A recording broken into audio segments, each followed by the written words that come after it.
Good day and welcome to the Nippon Life India Asset Management Q1 FY27 earnings conference call hosted by Motilal Oswal Financial Services Limited.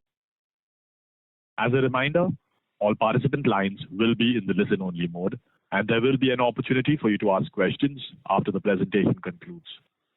Should you need assistance during the call, please signal an operator by pressing star then 0 on your touchtone phone. I now hand the conference over to Mr. Kartikeya Mohata from Motilal Oswal Financial Services. Thank you and over to you, sir. Yeah, thank you.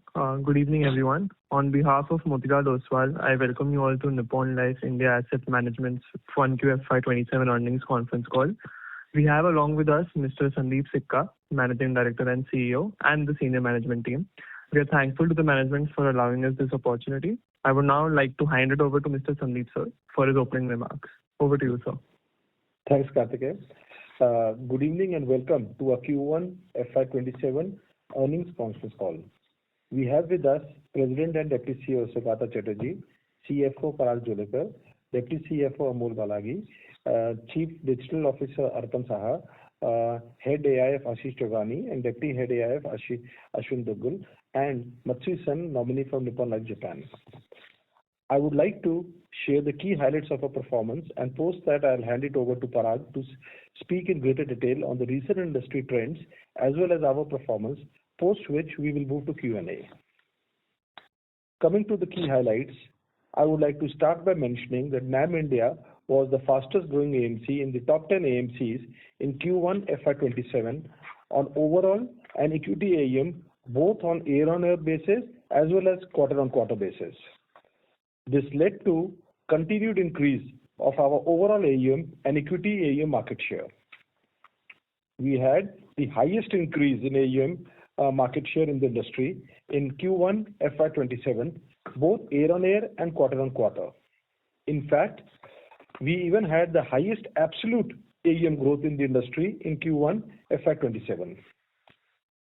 Our market share continues to grow and touched 9.04%, which is the highest since June 2019.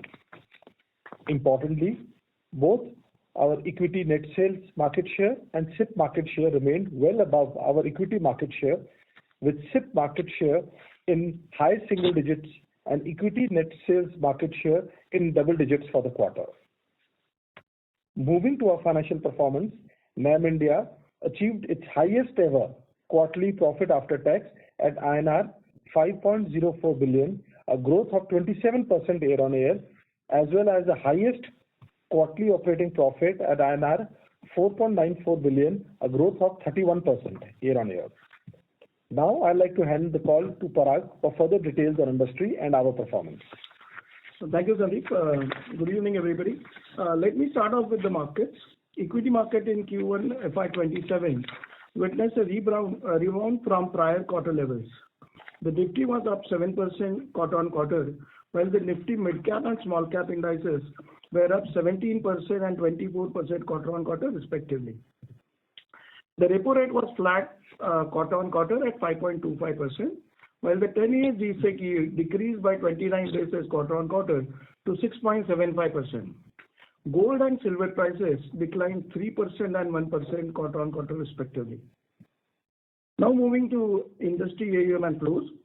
Industry quarterly average AUM grew by 15% year-on-year and 2% quarter-on-quarter in Q1 FY27 to INR 83.1 trillion. The share of equity in overall AUM increased by 0.8% quarter-on-quarter, ending at 57.2% for Q1 FY27. The equity category, X of index fund and arbitrage, witnessed a gross inflow of INR 2.46 trillion and a net inflows of INR 1.13 trillion. Both were lower quarter-on-quarter. Categories with the highest inflows were flexi-cap, small-cap and mid-cap funds. The fixed income category, that is debt and liquid, witnessed a net inflow of INR 338 billion in the quarter after an outflow in the previous quarter. The ETF category had a net inflow of INR 291 billion, lower on quarter-on-quarter basis. Quarter-end unique investor in the mutual fund industry increased 12% year-on-year to 61.9 million. Moving to SIP, industry SIP flows for the quarter stood at INR 939 billion, up 16% year-on-year and 1% quarter-on-quarter. Monthly SIP flows in June 2026 stood at INR 318 billion, near the all-time high levels. Contributing SIP folios for June 2026 increased 13% YOY and 1% quarter-on-quarter to 97.8 million. Now moving to our business performance. We closed the quarter with total asset under management of INR 8.62 trillion. This includes mutual fund, managed account, offshore funds, and GIFT City. Our mutual fund quarterly average AUM grew 22.7% YOY and 3.7% quarter-on-quarter to reach INR 7.52 trillion. We were the fastest growing AMC in the top 10 in Q1 FY27 on overall and equity AUM, both on YOY and quarter-on-quarter basis, and had the highest increase in quarterly average AUM market share among all AMCs in Q1 FY27. I would now like to share few key highlights for the quarter.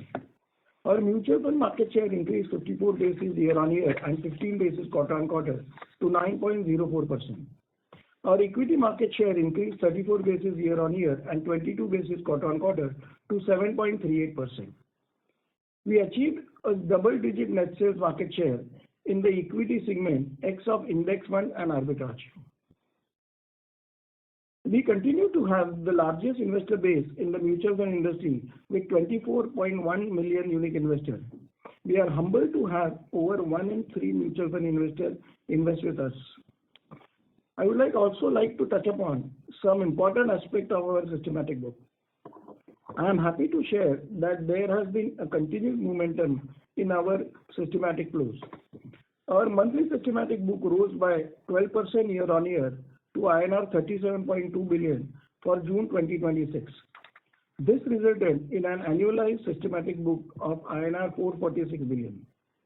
SIP market share stood at 9.84% for June 2026, similar to March 2026. Moving on briefly to ETF segment, we continue to be one of the largest ETF players with AUM of INR 2.43 trillion and a market share of 21.35%, which increased by 159 basis year-on-year. Our share of industry ETF folios and volumes remain strong at 45% plus. Our ETF average daily volumes across key funds remain far higher than the rest of the industry. This quarter, the industry witnessed a decrease in gold and silver ETF volumes. Combined closing AUM in these two ETFs for NAM India was INR 827 billion, down 2.5% quarter-on-quarter. In quarterly average AUM terms, our gold and silver ETF represent 32% of ETF AUM and 12% of mutual fund AUM.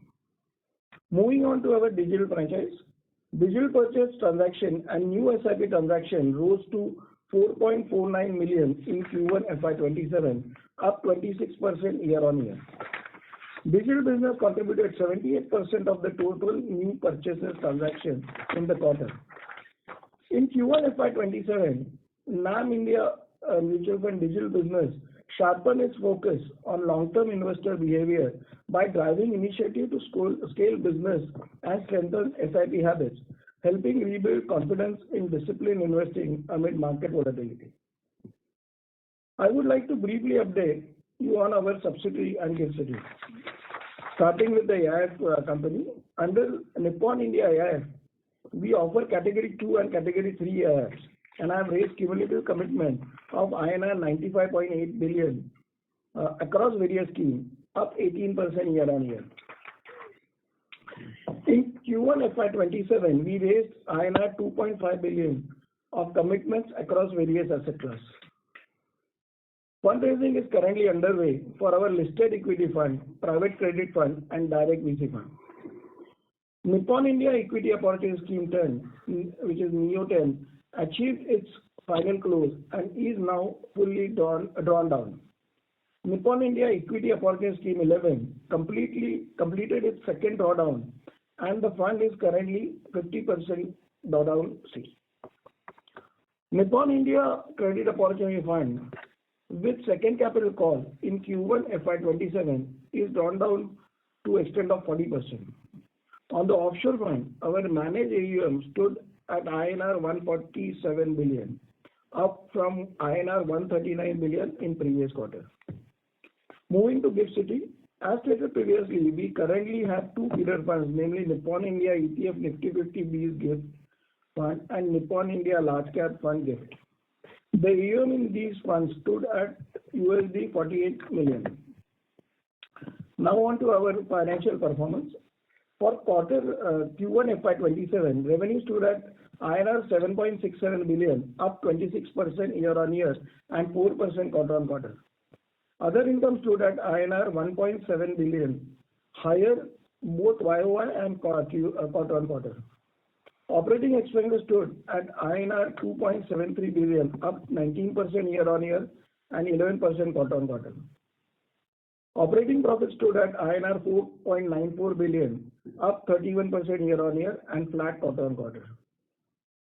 Profit after tax stood at INR 5.04 billion, up 20% year-on-year and 31% quarter-on-quarter. With this, I would like to conclude my remarks and open the floor for questions. Thank you very much. We will now begin the question and answer session. Anyone who wishes to ask questions may press star and one on their touchtone telephone. If you wish to remove yourself from the question queue, you may press star and two. Participants are requested to use handsets while asking questions. Ladies and gentlemen, we will wait for a moment while the question queue assembles.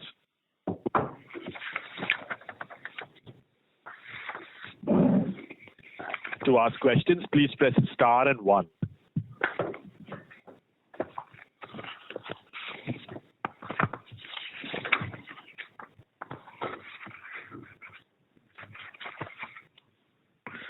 The first question is from Mehak from MK Global. Please go ahead. Yeah, hi. Thank you for the opportunity and congrats on a good set of numbers. So first question was largely on the other expenses. So other expenses have increased almost 17% quarter on quarter. So could you just highlight what would be the exact reason for the same? Yeah. So thanks, Mahesh. The other expenses increase. We continue to invest on the digital and brand and technology side. So the other expense increase is mainly due to that we have investing in the technology, brand activities and on the digital platform. That has increased. And we will keep doing that. That is the idea that we need to build this over the period, maybe next to 6 to 8 quarters in the similar fashion. Okay. And secondly, sir, the employee expenses should we so basically you guys have had Q1 hikes in the quarter. So should the employee expense be largely in the similar range for the coming quarters? So the current quarter there is an increase due to the increments which we happen in the first quarter and slightly on ESOP side. And which should remain similar or whatever increase on employee strength will happen will have a slight impact on the increase side, but otherwise looks to be in similar range. And thank you. And lastly, sir, on the SIP flows, I mean your SIP flows have been quite healthy. So could you just call out which all largely, I mean which funds are seeing large amount of flows on the SIP side? That would be my last question. Okay. Yeah. So hi, Mike. This is Saugata side. So like in the previous calls, we have been communicating that we have been broad-basing our SIP book. Earlier we had maybe 1 or 2 funds which was anchoring the SIP book. Now we have diversified that reasonably well, and hence even though the market is volatile, we continue to increase our SIP book. And we are also seeing a lot of SIP inflows coming through the fintech platform as well as through our B30 initiatives which we are doing across India, the branding activity which Parag did speak about, the digital infrastructure or support which we are getting is definitely helping us to increase our retail penetration. Got it, sir. And one, just I wanted to squeeze in one more. So basically, given the volatility, so are you witnessing any change in the behavior with respect to direct versus distributed AUM or distributed SIPs? So if you could just give some color on that. What happens, any investor who is coming in these volatile markets, the behavior remains similar. Okay. Yes, the trends when it comes, DIY investors do have a different trend. They tend to have shorter cycles, but there is a lot of education program which is happening, from our side to elongate their cycle. So that's an ongoing process. But what we are seeing in the last 2 years, the quality of the digital, native or the digital investors who are coming in is definitely improving. From the average ticket size, from the longevity of the SIPs, there is definitely there is an improvement happening. So that's where we stand at this point in time. Got it, sir. Thank you so much and all the best. Thank you. Thank you. Thank you. Before we take the next question, a reminder to participants that you may press star and 1 to join the question queue. The next question is from Prayesh Jain from Motilal Oswal Financial Services. Please go ahead. Yeah, hi. Good evening, everyone. A few questions from my side. Firstly, what has been the flows on the ETFs, especially on silver and gold? That's question number 1. And how do you see kind of this panning out going ahead? Question number 2 is on the equity inflows. What is the kind of ground traction that you are seeing with respect to SIPs or any behavioral change in the last 3 months in the volatile environment that we've seen? Similar question on the debt front, where we have seen industry-wide flows weakening, and do you see any revival out there? And last question would be on SIF. What would be your plans there and product launches trajectory there? Those would be my 4 questions. Thanks. Saugata this side. First question, which pertains to the commodity side. I think both silver and gold, though, the industry, at an industry level, there has been a moderation in the flows which we have seen. Of course, on the, on the ETF side, most of the industry players have moderated or rather restricted flows of 25 crores and plus in the ETF schemes. It's an interesting trend. Even though moderation has happened, the industry continues to get net sales, which is positive. We also continue to maintain our market share as we had previously in both gold and silver. Though volatile, but the nature of investors who come in gold and silver are very different. So that's the way the gold and silver is panning out. I think I missed your question after that. But coming to fixed income, I think the fixed income side of the business, though it has been volatile because of the interest rate movement, we have been trying to sort of broad base the fixed income awareness in amongst the investors. It is all purely asset allocation which we promote in our company, either through asset allocation funds or create a pure debt portfolio from a medium to long term point of view.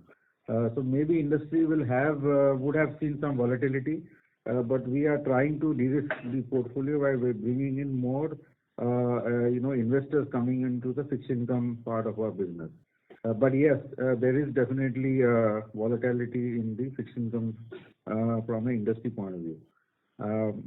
When it comes to equity inflows, I think on the equity side, if you break down the quarter gone by between April, May, and June, April and May did see a moderation in the flows in the industry. June had seen a spike, rather it moved up. So net the flows are SIP plus, it is not only SIP plus lump sum is definitely coming into the industry, and hence it continues to be robust.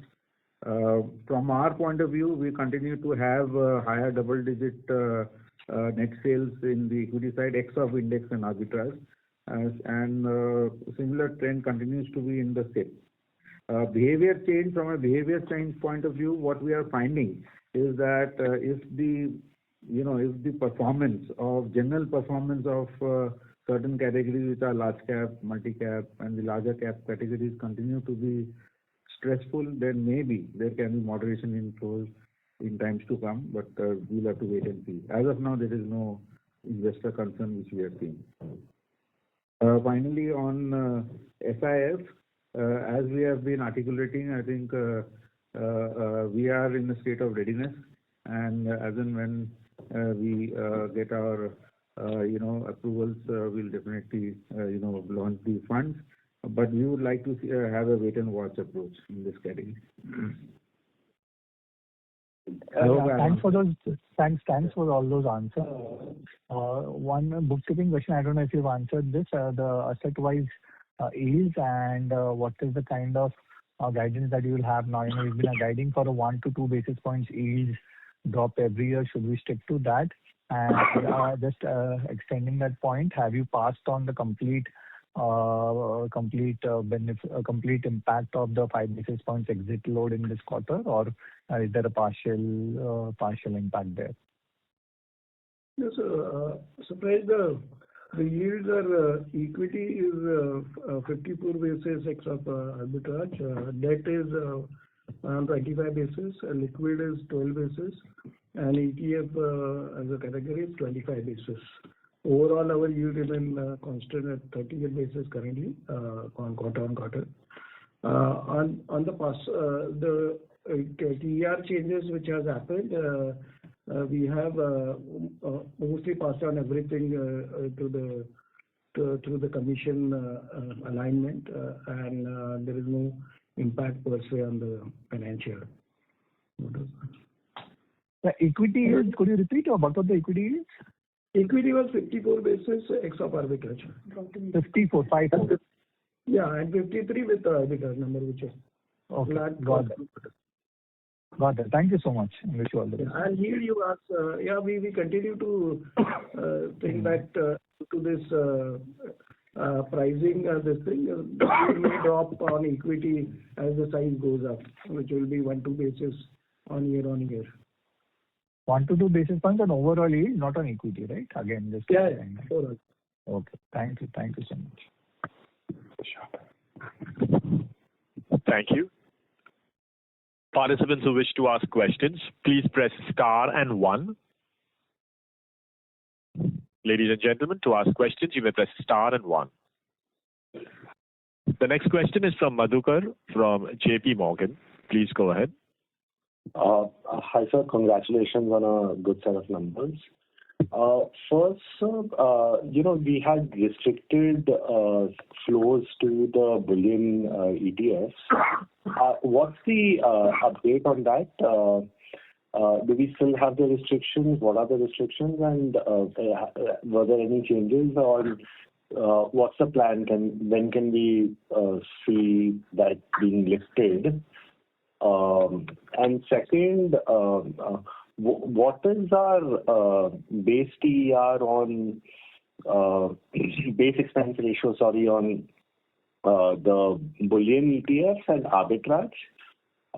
Third, I'm not sure whether you covered this, but what have been the trends in terms of net equity inflows, market share? So you gave a rough sense of what that number is. So, if you could give that. And final question, sir, other income has shot up very strongly this quarter. Can you give some explanation in terms of debt, equity, what has been the big driver of here? Yeah. And how much is it? Yeah. Yeah, Madhur. Madhur, basically the commodity ETF yields are more or less comparable with the equity numbers. So they are in more or less similar line with the equity numbers. What is the second question? Net equity. No, and the bullion inflow restrictions. So where are we with that? And So Madhukar, on the restrictions, I think Sandeep this side, I think it was done with the backdrop more, as from a country point of view, because I think gold imports were higher. It was, more from a national cause point of view. But if you see what we had done was also we had restricted inflows in excess of 25 crores, and in our gold fund, which is not ETF, gold fund, above 10 lakh rupees. So broadly, the retail flows still continue. It is only some people, investors who should take trading calls and other things for short term, I think we restricted that. So our idea is from a retail franchise point of view, our retail investors continue to have an access to commodities. And to your question on when will we open it, I think it will be difficult to give a date or this thing. But I think looking at the overall environment, but good thing is because this was voluntarily done by the company, we continuously keep evaluating and may, sooner than later open it. got it. Coming to equity flows, Madhukar, as I mentioned earlier, the equity flows continues to be rather for us, quarter on quarter, there's an improvement. Last quarter it was higher single digit. This time, this quarter it has been higher double, in the double digit range, X of, index and arbitrage. Good part is the NFO market has shrunk because of less euphoria in the market. That is good for the industry, and that's how we would like to continue. We don't launch NFOs. Coming to BR, I think any other point which is pending? The other income, Parag sir. So Madhukar, the other income is mainly driven by the market movement, mainly on equity side and softening of interest rate on debt. So that when I look at your investment book, equity is not very large in the investment book, right? So that was what my confusion, or maybe I'm missing anything of this. So we have a large portion of small and mid cap, Madhukar. So the portion of small and mid cap in our book is higher as a seed capital, so which has given the benefit to us. Understood. And final thing, just coming back on the gold ETF index fund. See, these are normally supposed to be backed by physical gold. So, given the current environment, how are you sort of arranging for gold? Is there enough supply in the domestic market, or do you import it? How does that work? So as per SEBI rule, I think you're right. Everything has to be backed by physical, and yes, we have not seen any disruption during this period, and otherwise we would not be able to take any inflows. The fact that the inflows continue and every incremental rupee that comes in is backed by gold, so we do not see any disruption in supply chain. Got it, sir. Congratulations on a great set of numbers and all the best, sir. Thank you. Thank you. Thank you. A reminder to participants that you may press star and 1 to join the question queue. The next question is from Rohan Nagpal from Helios Capital. Please go ahead. Hi, thanks for taking my question. Just a clarification on the other expenses. So I gathered that you're investing more on the technology front and certain other investments. Is this the run rate that one should expect from this point onwards, or are there certain expenses that will continue, that you anticipate continuing for a certain period of time before they go back to an earlier level? Just want some clarity on that. No, so Rohan, we will keep on investing for some time because we think that there is a requirement to do investment on these. So maybe for 6 to 8 quarters, we will keep on investing in the range of you can see a rate of 18 to 20% of other expense increase in the next 6 to 8. Yeah, overall expenses, other expenses. Understood. Okay, that's it. That's it from my side. Thank you very much. Thank you. Participants who wish to ask questions, please press star and 1.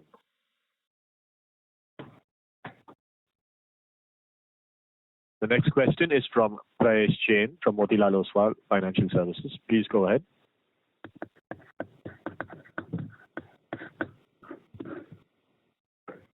Mr. Prayesh Jain, you may go ahead with the question. Yeah. Okay. Thanks for the opportunity again.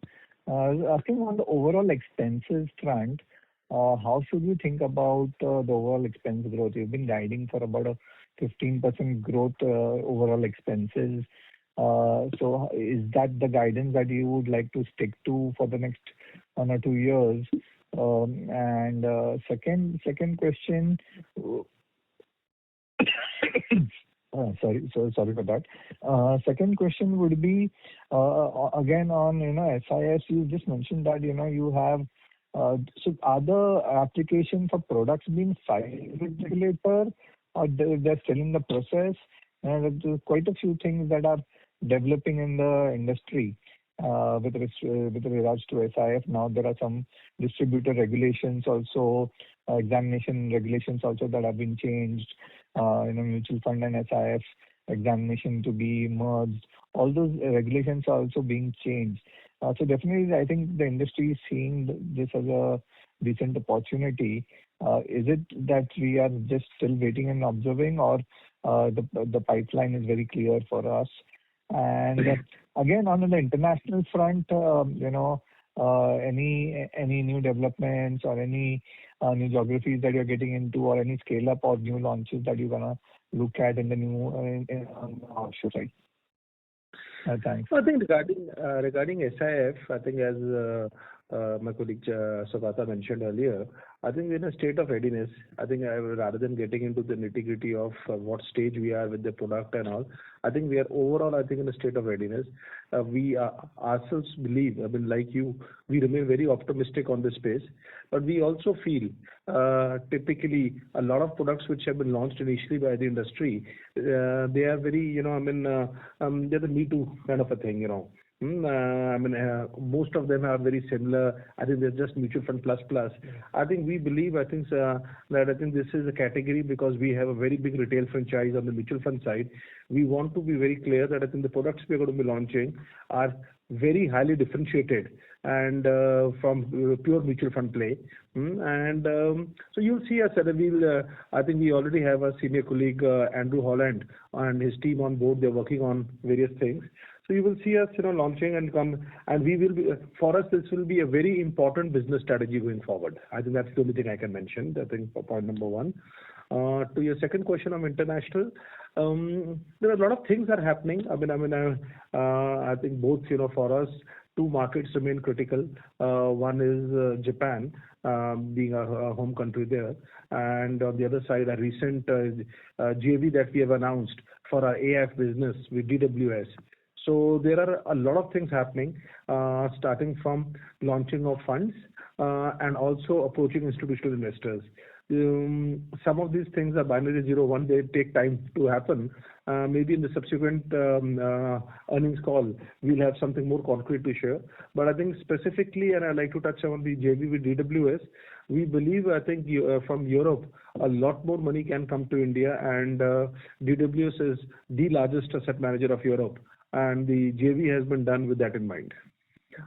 And Prayesh, just to correct my earlier thing, the overall expenses we are expecting to go in the range of around 18 to 20% because we'll do the investment on our technology and brand, which will be extra for ESOP and any one-off if there are.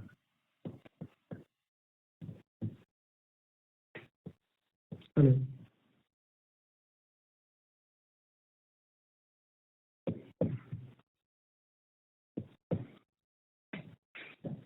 Yeah. Hello. Sorry. Thanks for that. Just, the extension to that question on expense.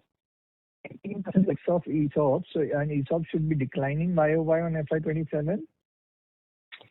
The present, as we go, the present ESOPs, going by that logic, yes, it will decline year on year. Oh, okay. And just the unit economics on DWS, if you can highlight something, whether, what kind of yield and what kind of money that we can make on this, anything that you can share right now, or it's too early to comment on that? I think it will be too early. I think we see a very big opportunity there. We have just, we are awaiting regulatory approvals, because as announced by the stock exchange, I think we have got into its DWS will be taking 40% stake in our AIF subsidiary. And from our point of view, the key to that is basically, I think we are very strong domestically in India. We have very strong Japanese, access, but Europe access was, and we will become one of the unique asset management companies in India, where on one side it will be Europe and one side it will be Japan. And as India, and this is also going to be a function of as India becomes more important for global investors. And I think we believe we have a better edge compared to others to get this foreign money into India. Okay. Got that. Thank you so much for all the detailed answers. Thanks. Thank you. The next question is from Abhijit Sakare from Kotak Securities. Please go ahead. Hi, good evening, everyone. Sir, I had a couple of questions on flows. So if you could kind of highlight like incremental flows in terms of channels, if there is any skewness towards direct versus the other intermediated channels. And we've generally seen for the industry, the banking channel has been relatively weaker. So anything to read across that you're seeing at a broader industry level and specifically for Nippon? Yeah. So I'll answer the second question first. From a channel perspective, the banking channel, see what happens to manage the banking channel, you need the right experience and the geographical reach. So from our perspective, we have seen incremental flows are only steady, in the banking channel, and we have a wide spread of banking interface which we have across PSU, private sector, and the MNC. So from our perspective, we have not seen any sort of trend lines which is showing any moderation. The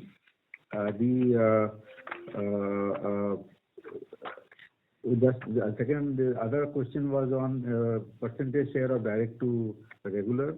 The direct flows have inched up a bit because of the fintech platforms having a very high inflow of SIPs coming in from the fintech platform. So definitely the direct inflows, new inflows coming to our funds on the equity side has started inching up.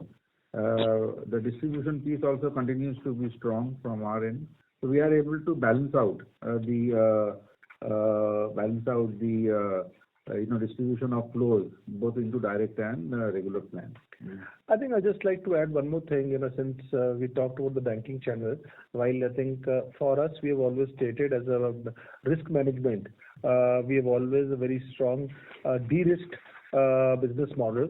Same is true for distribution. No distributor for us, no single distributor is more than 5%, and we have a very high percentage which comes from MFDs. So I think it is a very well diversified portfolio, distribution portfolio mix.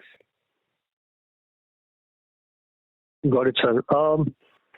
And like with the digital channel, generally the perception is that it's a channel which is always chasing performance relative to other channels.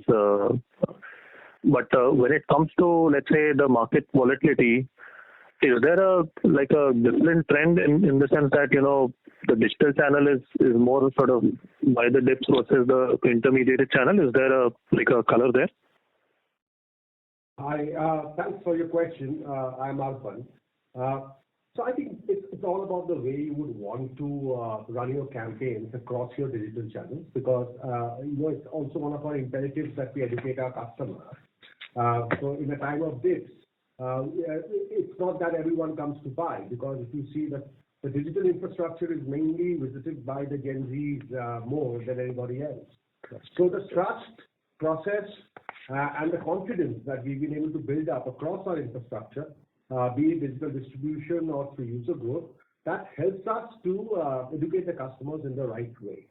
So volatility, while it might have its own measures, but we put the countermeasures in place so that, at every year, every month or every day, has to be, on the basis of trust and process, which is long-term investing.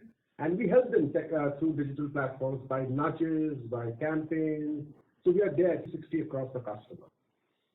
So we have also incorporated such stuff. If an investor comes in for redemption, we actually make them realize that redemption is not right. That education process is very robust at our end. So that actually protects and the stoppages to quite an extent. That's correct. Got it, sir. And just, sorry, one more follow-up on the flows.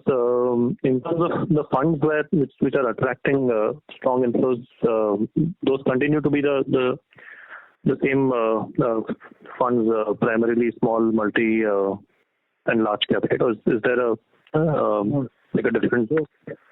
Yeah, so we have small cap, we have large cap, we have multi cap, we have mid cap, we have multi-asset allocation fund, we have a large and mid cap fund. We have the sector funds which are giving us inflows now because the NFOs are not coming. Now the traffic is moving to the secular, sectoral funds which we have for 15, 20 years in our company. So we have a very well diversified flow which is coming to our funds. Got it, sir. And then one data question, if you can quantify the absolute revenue or the contribution from non-MF products in this quarter. It is in the similar range, around 8% gross revenue. 8% of gross revenues. Okay. And just one follow-up, when we on the AIF products, do we incur management fee on the commitment amount or the invested amount? Hi, this is Ashwin. So this depends on the strategy that you are running. So in a typical PE/VC fund, mostly you charge the management fee on catch-up, while when we do a private credit kind of a fund, okay, or a Cat 3 fund, that's mainly on the drawdowns. Understood. Okay, that's all from my side. Thank you. Thank you. The next question is from Shreyas Pimple from Nomura. Please go ahead. Hi team, thank you for the opportunity. I had a question on performance. Obviously, we have had a good performance in last one quarter. Probably that is why we have seen a better quarterly average AUM growth versus peers also. Can you highlight some metric that can be tracked in order to see and track the performance of the funds that we have? So I think I'd like to take this question a little differently. I think the performance has been there over a longer period of time. Performance remains a very important parameter, but I think the way we see ourselves, for us, there is a lot of input matrices that we, try to, monitor closely, which we believe give these kind of results, There are 17 factor analysis, which, the PDCA process, which was started about 7-8 years back by Nippon Life, from Nippon Life Risk Management, and that has been helping. And when I say help, it's making it more consistent, because otherwise this performance is not a flash in the pan, but I think it's more, if you see, it's been a very, very long sustainable, and as we talk today, Arash will give you the number, but 90 to 95% of the AUM is in quartile 1 and 2. So that is one. B, I think we'll also like to touch, as a company, performance remains important, but you will never see us talking about performance. For us, all our advertisements are about trust and processes. So the reason why I'm trying to touch this point is, I think we are trying to build a franchise where performance will remain important, but may not necessarily be the selling point. Understood, sir. The second question was on the ESOP expense. As far as I remember, there are two ESOP expenses, the old one and the new one. Could you please quantify if there are any changes in the ESOP expenses that we will have, or are they the same? So the ESOP expense for the quarter is around 13-14 crore. And over the period, it should be in the range of around 60 odd crore for the year. So for FY27, you're saying 60 crores? 60 crore for the full year. Got it. Yeah, those were my questions. Thank you. Thank you. The next question is from Mohit Mangal from Centrum. Please go ahead. Yeah, good evening, everyone, and congratulations on a good set of numbers. So my first question is on this distributed assets. So we saw corporate, accounting for around 37%. Now, if I look this number 5 years back, this used to be around 50-odd%. So it's fair to assume that, that retail has overcome corporate and this trend is expected to continue? I think your reading is correct. The way I would like to see it is, I think because of our reach today, I think it is the retail part is becoming bigger day by day. I think the fact, 99% of the 100% districts of India, 99% of pin codes of India, I think we've been able to reach both, whether physically or digitally. I think which is the reason the corporate looks to be shrinking as a percentage. But the good thing is both retail and corporate in absolute terms continue to grow. Understood. This is helpful. Now, coming to flows, I think, your opening comment says that Flexi Cap is one where we have kind of received, very good flows. Now, this is kind of, very young schemes, at our portfolio level with AUM also being low.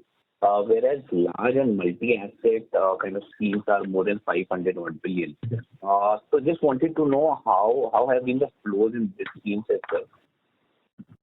Yeah, so you're right. The Flexi Cap fund from our side is relatively new, and last 2-3 years the markets have been volatile. But the other categories, the large and mid cap categories, are more stable category. We have a very unique positioning of our Vision Fund in that space, and hence we have been able to now incrementally build our flows in the large and mid cap.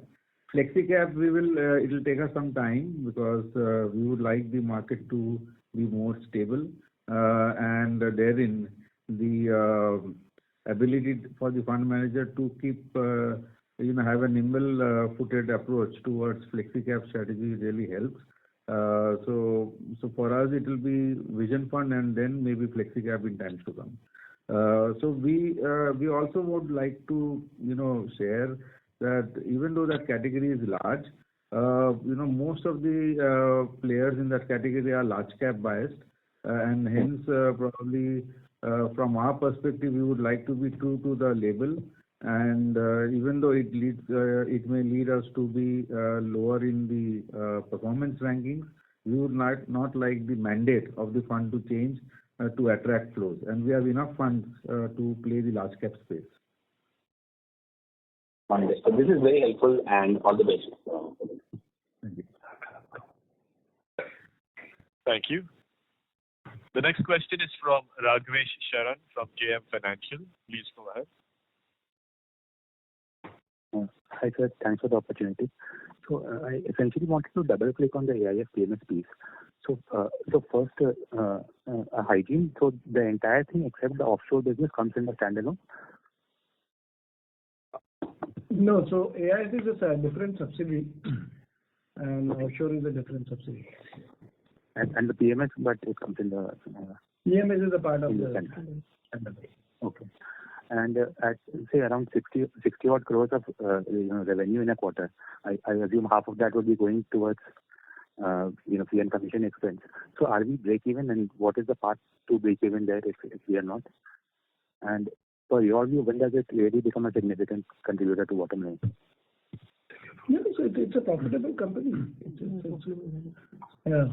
a profitable franchise. It's a bad positive company. Yeah. You can see our financial are put it on the website also.